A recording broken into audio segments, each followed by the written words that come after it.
Present by Ravi studio Ambikapur.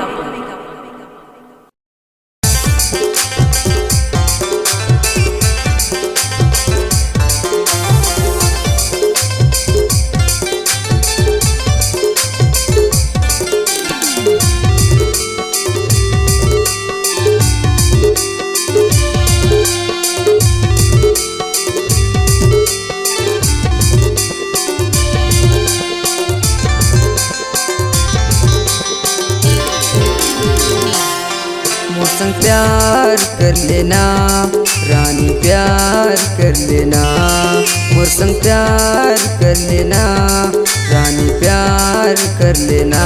तोर संग प्यार करहूँ राजा, तोर संग प्यार करहूँगा, तोर संग प्यार करहूँ राजा, तोर संग प्यार करहूँगा।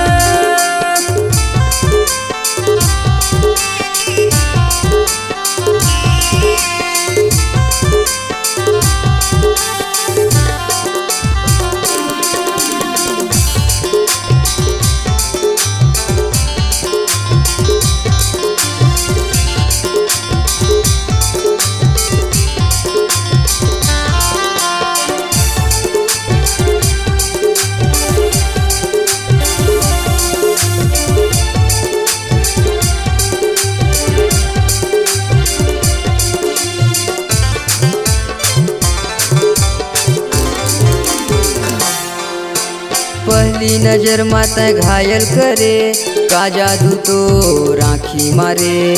कुछ नहीं भावे कुछ नहीं सुहावे, रात दिन तोर सुरता सतावे।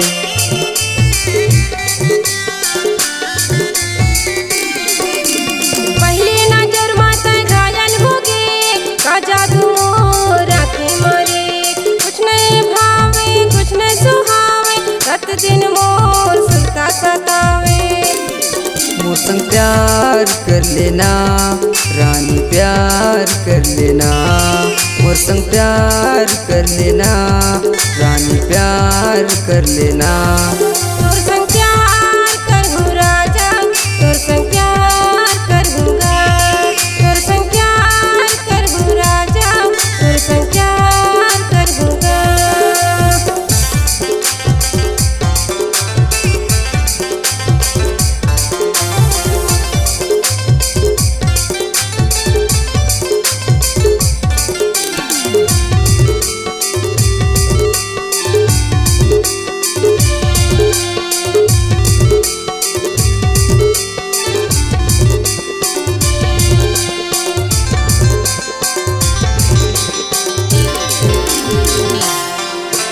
माया होगे मोला तोर संग मावो, अपन बना ले तय मोला वो।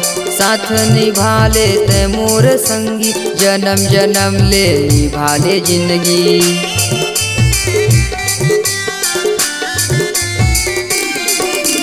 माया होगे तोला मोर संग भावो, अपन बनाहूँ मैं तोला वो। साथ निभाहूँ ए मोर संगी, जन्म जन्म ले निभाहूँ जिंदगी। मोर संग प्यार कर लेना रानी, प्यार कर लेना मोर संग प्यार कर लेना रानी, प्यार कर लेना। तोर संग प्यार करहूँ राजा, तोर संग प्यार करहूँगा, तोर संग प्यार करहूँ राजा, तोर संग प्यार करहूँगा। मोर संग प्यार कर लेना रानी, प्यार कर लेना। तोर संग प्यार करहूँ राजा, तोर संग प्यार करहूँगा। मोर संग प्यार कर लेना रानी, प्यार कर लेना।